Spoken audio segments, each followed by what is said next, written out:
you eh. So, andito na tayo sa Arco guys ng Infanta. Yun yung KM90 ay ano, pinailanuhan namin. Kami lang kasi. Yun yung nandun no, KM90 doon. Sa loob, pasok Sa looban, pasok ka. 50 yung kasi. 50 yung entrance, pero ang ganda. Ang ganda doon. Kami lang kasi dalawa nung nagpunta rito. Hindi kayo nakasama.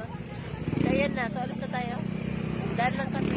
Dito na tayo sa Arco ng Infanta guys. So, ito yung tinatawag na Little Baguio ngayon. Nung nagpunta kami dito last year, wala pa to eh. Yan. Pero ngayon parang inanuhan na nila ng Little Baguio. Ayan, ang dami riders guys. Yan.